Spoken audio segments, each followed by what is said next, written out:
हमेशा से ही जब जब किसी देश में आइडियोलॉजिकल डिफरेंसेस पैदा हुए हैं तब तब उन देशों में इंटरनल कॉन्फ्लिक्ट्स, सेपरेटिस्ट मूवमेंट्स और सिविल वॉर जैसी सिचुएशंस देखने को मिली हैं और इसकी बहुत सारे एग्जांपल्स हैं। अगर हम इंडिया की बात करें तो नक्सलवाद इसकी एग्जांपल है।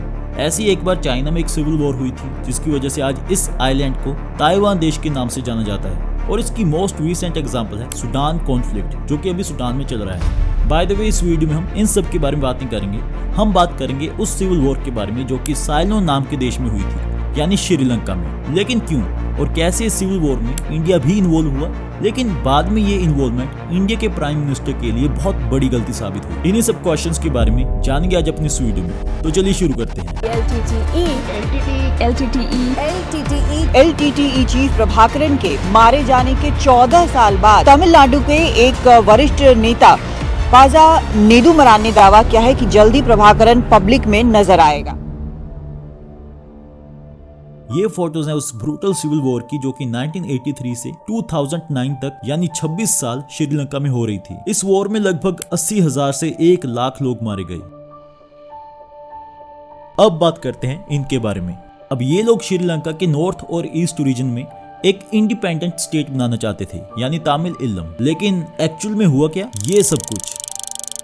लेकिन क्यों, इन लोगों के साथ ऐसा क्या हुआ जो इन्होंने अपने ही देश में एक अलग स्टेट बनाने के लिए हथियार उठा लिए, सरकार के साथ लड़ना शुरू कर दिया और अपने ही देश के लोगों को मारना शुरू कर दिया। अब आगे की स्टोरी काफी ज्यादा इंटरेस्टिंग होने वाली है। ओके, तो सबसे पहले जानते हैं कि लिबरेशन टाइगर्स ऑफ तामिल इल्लम की फॉर्मेशन कैसे और क्यों हुई। लेकिन इसके लिए हमें जाना पड़ेगा श्रीलंका की हिस्ट्री में। श्रीलंका में ब्रिटिशर्स के आने से पहले अलग अलग किंगडम यानी साम्राज्य हुआ करते थे, जैसे कि Jaffna kingdom, kingdom of Kandy, Raigama, Sitawaka और कोटे। अब जो ये जफना किंगडम था यहाँ पर तामिल राजाओं का राज हुआ करता था। लेकिन फ्यूचर में इसका क्या इफेक्ट पड़ा उसके लिए हमें देखना पड़ेगा श्रीलंका के एथनिक मैप को। तो जैसे कि मैंने आपको पहले बताया कि श्रीलंका के नॉर्दर्न और ईस्टर्न रीजन्स में तामिल राजाओं का राज हुआ करता था। इसी वजह से आज इन एरियाज में तामिल लोगों की पॉपुलेशन ज्यादा है, लेकिन सबसे ज्यादा नहीं, क्योंकि इस पूरे एरिया में सिन्हालीज एथनिक ग्रुप वाले लोग रहते हैं यानी सबसे ज्यादा पॉपुलेशन वाला ग्रुप यही है। और इनके अलावा और भी कई सारे छोटे छोटे एथनिक ग्रुप श्रीलंका में प्रेजेंट हैं। अब वैसे तो श्रीलंका में सिन्हालीज एथनिक ग्रुप वाले लोगों की पॉपुलेशन सबसे ज्यादा थी, लेकिन जो तामिल लोग थे वो इनसे ज्यादा एडवांस थे यानी इंटेलिजेंट थे। पर ऐसा कैसे हो सकता है, तो इसका कनेक्शन जुड़ा हुआ है अर्लियर 19th सेंचुरी में ब्रिटिश रूल के दौरान श्रीलंका में आए क्रिश्चियन मिशनरीज के साथ। जब ये लोग श्रीलंका में आए तो इन्होंने क्रिश्चियनिटी को फैलाने के लिए पूरे देश को ये एक मॉडर्न सोसाइटी की शेप देनी शुरू कर दी। इन्होंने पूरे श्रीलंका में एजुकेशनल इंस्टीट्यूशंस यानी schools and colleges, hospitals, clinics और चर्च वगैरह बनाने शुरू कर दिए। अब जो ये तामिल लोग थे ये पहले से ही एजुकेशन को ज्यादा प्रायोरिटी देते थे as compared to other ethnic groups जो कि श्रीलंका में मौजूद थे। अगर हम हिस्टोरिकली भी देखें तो जफना किंगडम में एजुकेशन को ज्यादा इंपॉर्टेंस दी जाती थी यानी एजुकेटेड होने का वहाँ पर कल्चर था। और जब क्रिश्चियन मिशनरीज श्रीलंका में आए और मॉडर्न एजुकेशन देना शुरू करा तो इस मौके का सबसे ज्यादा फायदा तामिल लोगों ने ही उठाया और इसी वजह से बाकी एथनिक ग्रुप्स के मुकाबले तामिल लोग ज्यादा एजुकेटेड हो गए। और इस एजुकेशन का फायदा तामिल लोगों को तब मिला जब ब्रिटिशर्स ने श्रीलंका में एडमिनिस्ट्रेशन का काम शुरू करा, क्योंकि अब जितनी भी सिविल सर्विसेज और गवर्नमेंट जॉब्स थी उनके लिए तामिल लोगों को ज्यादा प्रायोरिटी दी जाने लगी। रीजन क्या था कि वो एजुकेटेड थे और उनको इंग्लिश आती थी। अब यहाँ पर हो क्या रहा था कि श्रीलंका में मेजॉरिटी तो सिन्हालीज लोगों की थी, लेकिन गवर्नमेंट की हायर पोजीशंस पर वो लोग काम कर रहे थे जो कि श्रीलंका में माइनॉरिटी में थे यानी तामिल लोग। जब तक श्रीलंका में ब्रिटिश रूल था तब तक तो तामिल्स और सिन्हालीज लोगों के बीच सब कुछ स्टेबली चल रहा था। लेकिन प्रॉब्लम तब स्टार्ट हुई जब 1948 में श्रीलंका को ब्रिटिशर्स से इंडिपेंडेंस मिली, क्योंकि इंडिपेंडेंस के बाद श्रीलंका में जो गवर्नमेंट बनी वो बनी मेजॉरिटी सिन्हालीज लोगों की। और उन्होंने कुछ ऐसी पॉलिसीज बनाई जो कि सिन्हालीज लोगों के तो फेवर में थी, लेकिन तामिल लोगों के लिए बहुत सारी मुश्किलें खड़ी करने वाली थी, जैसे कि बुद्धिज्म को श्रीलंका का ऑफिशियल रिलीजन बना देना। वो क्यों? क्योंकि सिन्हालीज लोग बुद्धिज्म को फॉलो करते थे और तामिल लोग हिंदुइज्म को फॉलो करते थे। इसके बाद 1956 में इंग्लिश को हटाकर सिन्हाला को श्रीलंका की ऑफिशियल लैंग्वेज बना देना और जॉब एप्लीकेशंस के लिए मेजॉरिटी कम्युनिटी यानी सिन्हालीज लोगों को ज्यादा प्रायोरिटी देना एज कम्पेयर टू बाकी एथनिक ग्रुप्स। अब तामिल लोगों के लिए प्रॉब्लम ये थी कि ना तो वो श्रीलंका में मेजॉरिटी में थे, ना ही वो बुद्धिज्म को फॉलो करते थे, और सबसे बड़ी प्रॉब्लम कि उनको सिन्हाला लैंग्वेज आती ही नहीं थी, जिसको कि अब श्रीलंका की ऑफिशियल लैंग्वेज बना दिया गया था। इसी वजह से सभी गवर्नमेंट जॉब से तमिल लोगों को रिजाइन देना पड़ा, क्योंकि उनको सिर्फ अपनी तमिल लैंग्वेज या फिर इंग्लिश ही आती थी। 1970s के दौरान कॉलेजेस में भी तमिल स्टूडेंट्स के साथ पार्शियलिटी होने लगी, उनको कॉलेज में जाने से रिस्ट्रिक्ट करा जाने लगा। इसके अलावा तमिल मूवीज, मैगजीन्स और लिटरेचर्स सबको बैन किया जाने लगा। अब क्योंकि साफ तौर पर तमिल लोगों के साथ अपने ही देश में अपनी ही सरकार के द्वारा बेइंसाफी करी जा रही थी, इसलिए अपने राइट्स को पाने के लिए कुछ तमिल लोगों ने हथियार उठाने शुरू कर दिए और इसी के साथ श्रीलंका में कई सारे आर्म्ड ग्रुप्स बनने लगे। और उन्हीं सब ग्रुप्स में से जो सबसे बड़ा और मेन ग्रुप सरकार के खिलाफ खड़ा हुआ वो था LTTE यानी लिबरेशन टाइगर्स ऑफ तमिल इल्लम, जिसकी फॉर्मेशन हुई थी 1976 में। ये LTTE ग्रुप काफी रफ्तार से बड़ा हो रहा था, क्योंकि जब 1970s के दौरान तमिल स्टूडेंट्स को कॉलेज में जाने से रोका जा रहा था तो ज्यादातर स्टूडेंट्स इस LTTE ग्रुप में शामिल हो रहे थे और मेनली तमिल यूथ पॉपुलेशन की सपोर्ट के साथ ही ये ग्रुप इतना बड़ा हो रहा था। और इनके इतने ज्यादा सक्सेसफुल या फिर पावरफुल होने के पीछे जो एक मेन रीजन था वो था rules and regulations and discipline. चलिए समझते हैं। इस ग्रुप के लीडर थे वेलुपुलाई प्रभाकर। इन्होंने LTTE को दो पार्ट्स में डिवाइड करा हुआ था। पहला था मिलिट्री विंग और दूसरा था पॉलिटिकल विंग। और मिलिट्री विंग को फर्दर 3 पार्ट्स में डिवाइड करा हुआ था। पहला था नेवल विंग यानी सी टाइगर, दूसरा था एयर विंग यानी एयर टाइगर और तीसरा था सुसाइड बॉम्बिंग यूनिट यानी ब्लैक टाइगर। और इसके अलावा इनका एक इंटेलिजेंस यूनिट भी था। धीरे धीरे LTTE ग्रुप इतना ज्यादा पावरफुल होने लगा कि इनको दुनिया भर में जो स्ट्रॉन्गेस्ट गुरिल्ला फोर्सेस थी उनमें से एक माना जाने लगा। और आगे जाकर इन्होंने अपने ऑब्जेक्टिव्स को पूरा करने के लिए पुलिस, पॉलिटिशियंस और गवर्नमेंट प्लेसेस पर अटैक करना शुरू कर दिया। और साथ ही में श्रीलंका के नॉर्दर्न और ईस्टर्न रीजन्स में जो तमिल पॉलिटिकल पार्टीज थी उनको भी LTTE ऑर्गेनाइजेशन सपोर्ट प्रोवाइड करने लगी। और यहाँ से आप आइडिया लगा सकते हो कि एक ऐसी ऑर्गेनाइजेशन जिसके पास अपनी खुद की आर्मी हो, एयर फोर्स हो, नेवी हो और जिसका पॉलिटिक्स पर इतना ज्यादा इन्फ्लुएंस हो, वो ऑर्गेनाइजेशन कितनी ज्यादा पावरफुल होगी। लेकिन अब इस ऑर्गेनाइजेशन की वजह से चीजें सिर्फ श्रीलंका में ही नहीं बल्कि इंडिया में भी चेंज होने वाली थी। 23 जुलाई 1983 को LTTE वालों ने श्रीलंकन आर्मी के सोल्जर्स पर एक बहुत ही ज्यादा खतरनाक एम्बुश अटैक करा। एम्बुश अटैक मतलब किसी पोजीशन पर छुपकर एकदम से सरप्राइज अटैक करना। और इस अटैक में श्रीलंकन आर्मी के 13 सोल्जर्स मारे गए। लेकिन इसका जो आउटकम निकला वो तमिल लोगों के लिए बहुत ही ज्यादा दर्दनाक था।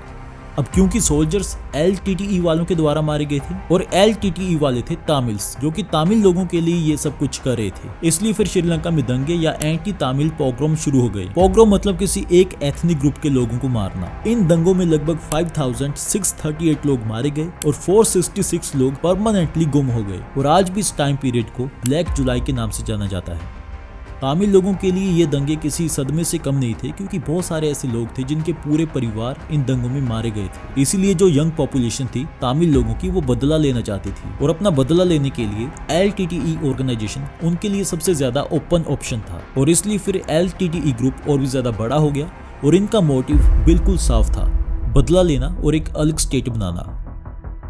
अब श्रीलंका में भी तमिल लोग थे और इधर इंडिया में भी तमिल लोग रहते थे, इसलिए जो ये सब कुछ श्रीलंका में तमिल लोगों के साथ हो रहा था, दंगों में इतने सारे तमिल्स का मारे जाना, इनके साथ अब इंडियन तमिल्स भी अपनी सिंपैथी शो कर रहे थे। और तमिलनाडु की पॉलिटिकल पार्टीज ने इंडियन गवर्नमेंट से ये रिक्वेस्ट करी कि वो श्रीलंका में तमिल लोगों की हेल्प करें और LTTE ऑर्गेनाइजेशन को सपोर्ट करें। इंडियन गवर्नमेंट के लिए तमिल लोगों की बात को सुनना भी काफी ज्यादा इंपॉर्टेंट था, क्योंकि इंडिया के लिए ये भी एक बड़ा खतरा था कि अगर हमने श्रीलंकन तमिल्स की हेल्प नहीं करी तो कहीं इस वजह से इंडियन तमिल्स इंडिया में प्रॉब्लम क्रिएट करनी शुरू न कर दें और बिना बात के इंडिया में इंस्टेबिलिटी पैदा हो जाए। इंडियन गवर्नमेंट ने फाइनली ये डिसीजन लिया कि वो LTTE ऑर्गेनाइजेशन को सपोर्ट करेंगे। LTTE को सपोर्ट करने के लिए इंडिया की इंटेलिजेंस एजेंसी RO के द्वारा मिलिट्री ट्रेनिंग और वेपन सप्लाई करने शुरू कर दी गई। अब इस बात की तो पॉसिबिलिटी जीरो थी कि श्रीलंका की गवर्नमेंट LTTE के अगेंस्ट कुछ भी ना करती, वो भी तब जब वो ये देख रही हो कि एक ऐसी ऑर्गेनाइजेशन जो कि पहले से इतनी ज्यादा पावरफुल है, अब इंडियन गवर्नमेंट उनको और भी ज्यादा पावरफुल बनाने में लगी हुई है। LTTE की बढ़ती डोमिनेंस और पावर को रोकने के लिए श्रीलंकन आर्मी के द्वारा 1987 में ऑपरेशन लिबरेशन शुरू करा गया, जिसको ऑपरेशन ईगल भी कहा जाता है। इस ऑपरेशन में इतनी ज्यादा वायलेंस देखने को मिली कि फिर यहाँ से असली सिविल वॉर की स्टार्टिंग हो गई, क्योंकि फिर से बहुत सारे तमिल लोग मारे गए थे और फिर से ह्यूमन राइट्स को वायलेंट करा गया था। और श्रीलंकन तमिल्स के खिलाफ इतनी ज्यादा वायलेंस को देखते हुए इधर इंडियन तमिल्स ने इंडियन गवर्नमेंट से ये बोलना शुरू कर दिया कि आप श्रीलंकन तमिल्स की हेल्प क्यों नहीं कर रही हो, आप किसी भी तरह उनकी हेल्प करें। इस वजह से फिर श्रीलंकन तमिल्स की हेल्प करने के लिए 2 जुलाई 1987 को इंडियन गवर्नमेंट की तरफ से शिप्स के जरिए जफना रीजन में एड भेजी गई, लेकिन इस एड को श्रीलंकन सोल्जर्स के द्वारा जफना तक पहुंचने से पहले ही रोक लिया गया और वापस इंडिया भेज दिया गया। अब श्रीलंका के इस बिहेवियर से इंडिया काफी ज्यादा नाराज हुआ और इंडिया ने श्रीलंका को ये वार्निंग दी कि हमें हमारा काम करने दें, अगर आपने हमें रोका तो फिर हम इसको इंडिया के खिलाफ जंग समझेंगे। खैर ये बात ज्यादा आगे नहीं बढ़ी, क्योंकि 4 जुलाई 1987 को इंडियन आर्मी के हेलीकॉप्टर के जरिए जो भी जरूरत की चीजें थी जैसे कि मेडिकल एड और फूड, इन सब को जफना में पहुंचा दिया गया। इस टाइम पीरियड के दौरान इंडिया के प्राइम मिनिस्टर थे राजीव गांधी और श्रीलंका के प्रेसिडेंट थे जयवर्धने। श्रीलंका और इंडिया के बीच बढ़ रही टेंशंस को नॉर्मलाइज करने के लिए दोनों ही देशों के बीच पीस टॉक्स होनी शुरू हो गई और 29 जुलाई 1987 को इंडिया और श्रीलंका के बीच एक इंडो श्रीलंकन अकॉर्ड साइन करा गया। अब इस अकॉर्ड में कुछ डिमांड्स श्रीलंका की तरफ से रखी गई और कुछ डिमांड्स इंडिया की तरफ से रखी गई। इंडिया ने कहा कि श्रीलंकन गवर्नमेंट उन एरियाज को ऑटोनॉमी देगी जहां पर तमिल लोग मेजोरिटी में रह रहे हैं और नॉर्दर्न रीजन से श्रीलंकन आर्मी को वापस बुला लिया जाएगा ताकि वहां पर शांति बनाई जा सके। और दूसरी तरफ श्रीलंका ने यह डिमांड रखी कि इंडियन गवर्नमेंट किसी भी तरह से श्रीलंकन तमिल्स की हेल्प नहीं करेंगे, मतलब LTTE को सपोर्ट नहीं करेंगे और श्रीलंका में जितने भी तमिल आर्म्ड ग्रुप्स हैं वो सरेंडर करेंगे और इस पूरे काम को करने के लिए इंडिया श्रीलंका को हेल्प करेगा। इसलिए फिर 29 जुलाई 1987 को इंडिया ने अपनी पीस कीपिंग फोर्स को श्रीलंका में डिप्लॉय कर दिया ताकि इंडो श्रीलंकन अकॉर्ड में जो भी डिमांड्स रखी गई हैं उनको पूरा करने के लिए किसी भी तरह की कोई भी रुकावट ना आए। अब जैसे कि मैंने आपको पहले बताया कि इंडो श्रीलंकन अकॉर्ड में श्रीलंकन गवर्नमेंट की तरफ से ये डिमांड रखी गई थी कि जितने भी तमिल इंसर्जेंट ग्रुप्स हैं वो सरेंडर करेंगे। इसलिए अब इंडियन पीस कीपिंग फोर्स का जो मेन टास्क था वो था श्रीलंका में जितने भी तमिल इंसर्जेंट ग्रुप्स हैं उनको डीमिलिटराइज करना, फिर चाहे वो कोई भी ग्रुप हो। और इस बात से LTTE के चीफ काफी ज्यादा गुस्सा थे, क्योंकि वो अपने आप को यूज होता हुआ देख रहे थे या फिर वो ये फील कर रहे थे कि कैसे इंडिया और श्रीलंका उनके साथ खेल रहे हैं और उनको बिल्कुल भी सीरियसली नहीं लिया जा रहा था और इंडो श्रीलंकन अकॉर्ड में भी उनसे किसी भी तरह का कोई भी डिसीजन नहीं लिया गया था। एक्चुअली इंडिया और श्रीलंका के बीच कोई अकॉर्ड साइन होने वाला है, इस बात की खबर प्रभाकरन को पहले ही मिल चुकी थी और इसी वजह से वो 24 जुलाई 1987 को Indian prime minister Rajiv Gandhi से मिलने के लिए इंडिया भी आए थे और राजीव गांधी ने प्रभाकरन से कहा था कि हम वही करेंगे जो श्रीलंकन तमिल्स के लिए अच्छा होगा। और राजीव गांधी के इस प्रॉमिस के साथ प्रभाकरन भी सरेंडर करने के लिए तैयार हो गए थे, क्योंकि उनको ऐसा लग रहा था कि अगर वो सरेंडर कर देंगे तो जो वो चाहते हैं यानी एक अलग इंडिपेंडेंट स्टेट बनाना यानी तमिल इलम, वो उनको मिल जाएगी। बेसिकली इंडो श्रीलंकन अकॉर्ड का जो मेन पर्पस था वो था श्रीलंका में शांति को रीएस्टेब्लिश करना। बट इंटरनेशनल रिलेशंस और पॉलिटिक्स में अक्सर वैसा होता नहीं है जैसे कि अज्यूम करा जाता है, क्योंकि यहाँ पर कोई एक फैक्टर नहीं होता है, यहाँ पर बहुत सारे फैक्टर्स होते हैं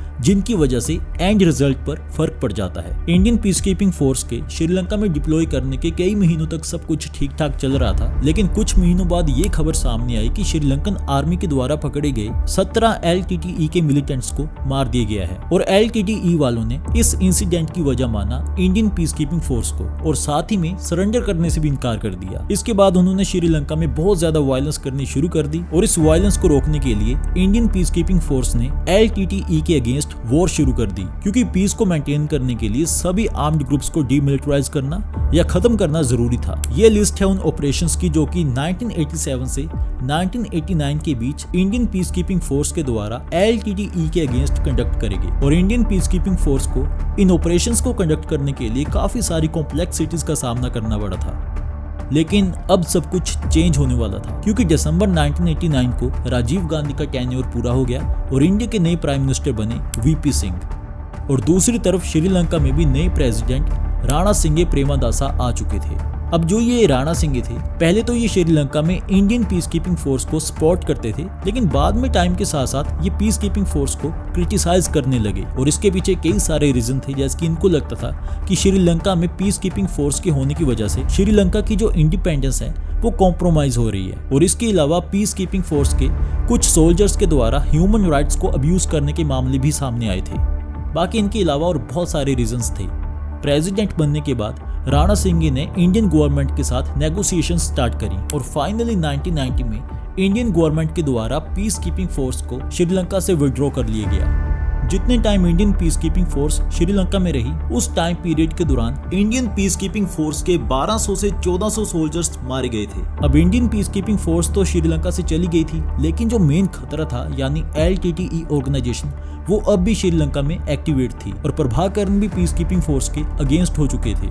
और इसलिए फिर उन्होंने Indian prime minister Rajiv Gandhi को मारने के लिए मास्टर प्लान बनाना शुरू कर दिया, क्योंकि वो श्रीलंका में तमिल लोगों के खिलाफ हुई सारी वायलेंस का जिम्मेदार राजीव गांधी को मान रहे थे।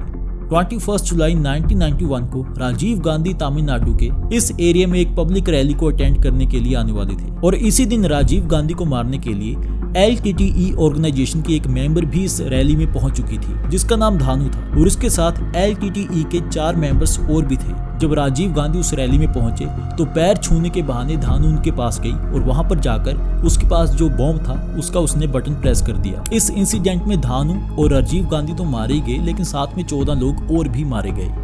अब ऐसा नहीं है कि इतना बड़ा काम होने वाला था और हमारी इंटेलिजेंस एजेंसीज को इस बात की कोई खबर भी नहीं थी। एक्चुअली इंडियन इंटेलिजेंस एजेंसी के पास राजीव गांधी को मारने के लिए कई सारी वार्निंग्स और हिंट आने शुरू हो चुके थे और फॉरेन इंटेलिजेंस एजेंसीज के द्वारा भी इंडिया को ये इन्फॉर्मेशन दी गई थी कि राजीव गांधी की जान को खतरा है। लेकिन इतनी सारी वार्निंग्स मिलने के बाद भी Indian intelligence agency Rajiv Gandhi को बचाने में फेल हो चुकी थी। 1991 में राजीव गांधी की असैसिनेशन के साथ ही LTTE ऑर्गेनाइजेशन के अंत की शुरुआत हो गई, क्योंकि किसी देश के प्राइम मिनिस्टर को मार देना ये कोई छोटी बात नहीं थी। और अब ये डिस्प्यूट इंडिया और श्रीलंका के बीच ना रहकर बल्कि एक इंटरनेशनल मुद्दा बन चुका था। इसलिए फिर LTTE पर United states, India, European union, United kingdom और इनके अलावा और भी कई सारे देशों के द्वारा एक टेररिस्ट ऑर्गेनाइजेशन का टैग लगा दिया गया।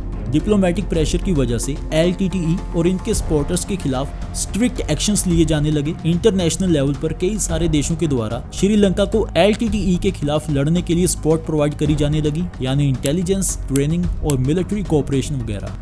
ये हैं वो सभी मिलिट्री ऑपरेशंस जो कि राजीव गांधी की असैसिनेशन के बाद श्रीलंकन आर्मी के द्वारा LTTE टेररिस्ट ऑर्गेनाइजेशन की इंसर्जेंसीज को रोकने और फाइनली इस ऑर्गेनाइजेशन को खत्म करने के लिए कंडक्ट करी गई।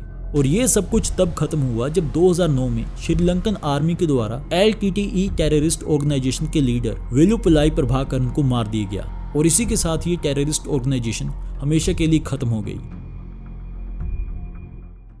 जब भी सोसाइटी में किसी एक धर्म के लोगों के साथ या एक अलग पहचान वाले लोगों के साथ पार्शियलिटी करी जाती है, तब ऐसे कॉन्फ्लिक्ट्स देखने को मिलते हैं जैसे कि श्रीलंका में हुआ था।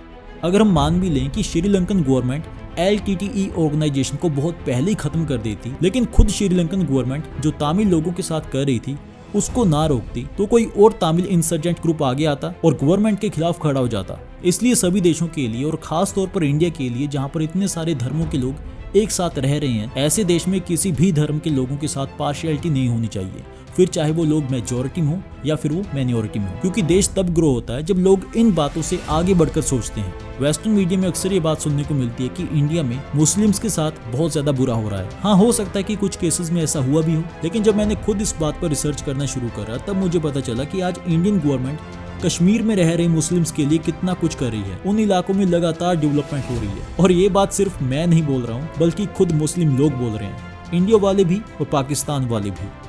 और अगर मैं बात करता हूँ जम्मू कश्मीर में सिर्फ ये डेवलपमेंट ही नहीं है, वहाँ पे इन लोगों ने IT के सेक्टर्स भी बना दिए गए हैं, इंटरनेशनल योगा सेंटर्स भी है, डैम्स वगैरह बन चुके हैं, उसके अलावा एनर्जी प्लांट बन चुके हैं।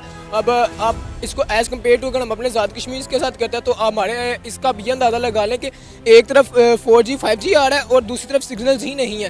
तो यहाँ पर आप देखेंगे कि हम लोगों में कोई कमी नहीं आई है, हमारा यहाँ पे फोर्स कन्वर्जन नहीं हो रहा है, हम पर रोज़ अटैक नहीं होते हैं, हम लोगों को यहाँ ख़त्म नहीं किया जा रहा, हमारी पॉपुलेशन कम नहीं हो रही है, हमारे साथ कुछ इस तरह से नहीं होता कि हमारी मस्जिद में आपने कभी नहीं सुना होगा कि अटैक हुआ। लेकिन हम पाकिस्तान का, जो आपने कहा कि पाकिस्तान के हिंदू या पाकिस्तान के माइनॉरिटी क्यों वो नफ़रत करते हैं, नफ़रत का तो मुझे नहीं मालूम, लेकिन मुझे ऐसा लगता है कि वो डरे हुए बहुत ज़्यादा हैं। उनको मालूम है कि धीरे धीरे वो ख़त्म हो चुके हैं, उनका कल्चर कुछ है। तो आज के लिए बस इतना ही। अगर आपको ये वीडियो अच्छी लगी हो तो इसको लाइक करें, शेयर करें, कमेंट करें और अपने इस चैनल को सब्सक्राइब करना ना भूलें। Thanks for watching.